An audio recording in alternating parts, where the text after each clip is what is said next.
Bonjour à toutes et à tous, c'est Stan pour le site etidia.com pour notre petit rendez-vous hebdo. J'étais pas là la semaine dernière sur TradingView. Pourquoi? Parce qu'il y avait presque rien à dire. Et cette semaine, qu'est-ce qu'il y a à dire? Eh bien, je pense que il va falloir se préparer à une hypothèse.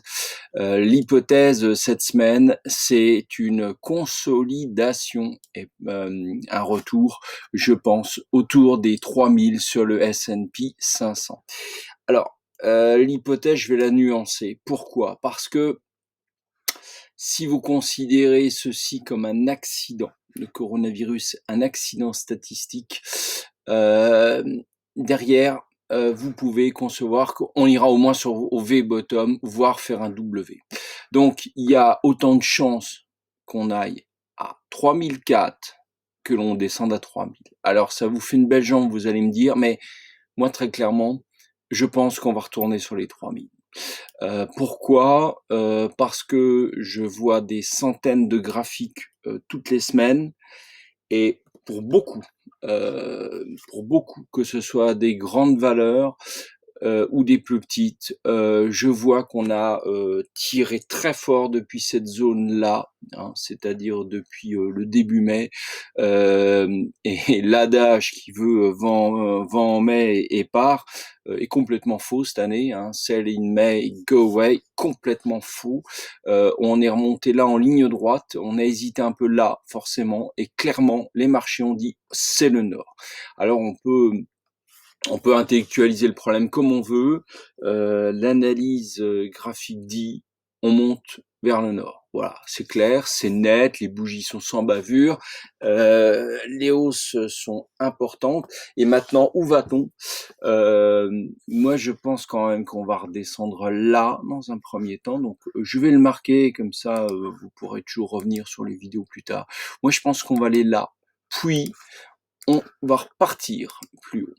Euh, alors là, ça veut pas. On va repartir par là. Voilà, plutôt le mettre, voilà, on va dire ici à peu près. Voilà ce que j'envisage. Pourquoi je tiens cette théorie? C'est parce que là, quand même, on a eu 2,29%. Et moi, je considère que quand on a plus de 2% sur une bougie, c'est un mouvement très fort, significatif. Et là, c'est sans doute un rush final. Parce que derrière, on avait ici cette zone-là. Et moi, je pense que maintenant, les forces vont vouloir respirer.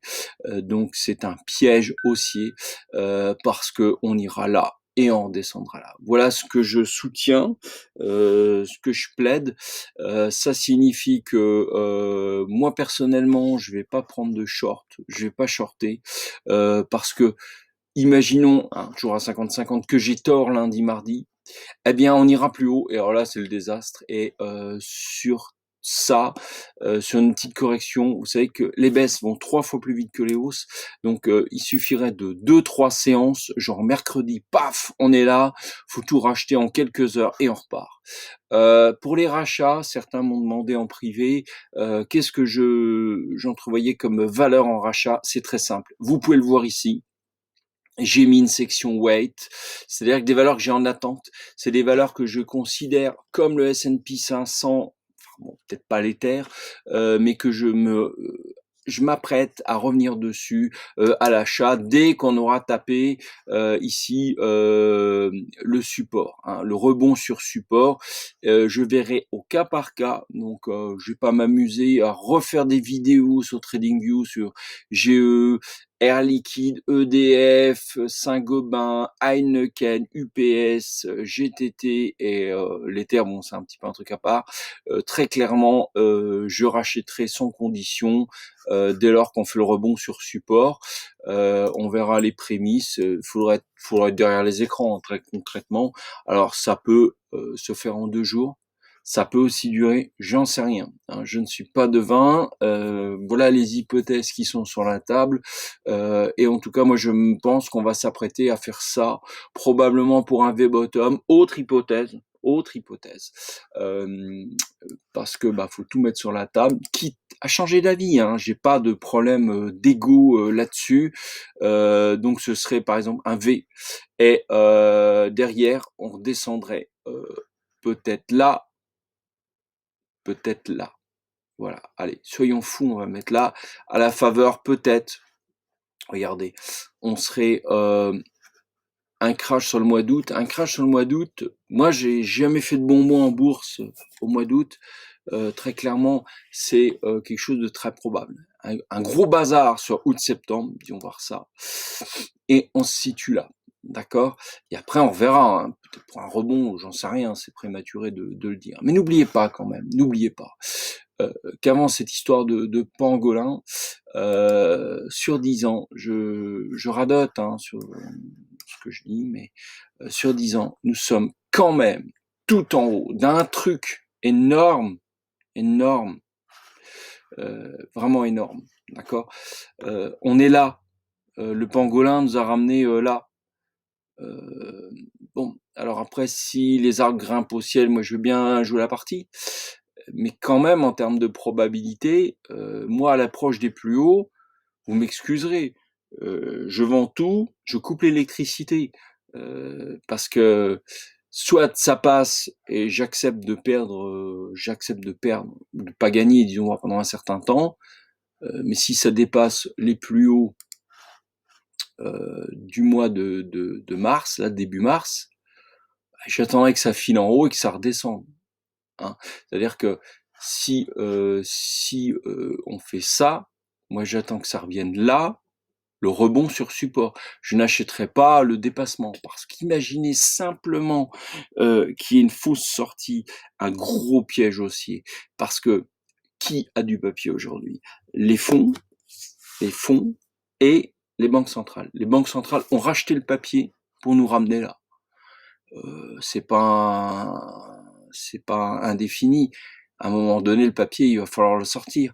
Il va falloir le revendre, en espérant que les fonds rachètent, en espérant que les institutionnels, on va dire, des gros fonds, même des particuliers rachètent le truc pour reprendre le train. Sauf que derrière, si ça se répète la figure, ils diront, bah oui, mais ça c'est le jeu économique. C'est le jeu économique. Là, on a fait un sauvetage pour des raisons sanitaires, fallait sauver l'économie, etc. Il n'y aura plus rien derrière. Donc la chute est encore très probable. Je m'y attends.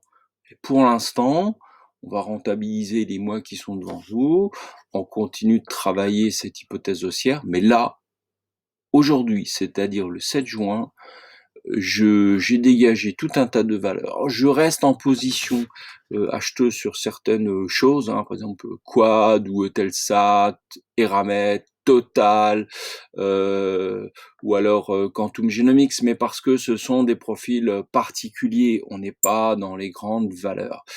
Ces valeurs, je prends Eutelsat par exemple, se comportent jamais comme les autres, jamais comme les autres. Il y a les pétrolières c'est un autre sujet, je peux pas le mêler au S&P 500 non plus. Voilà.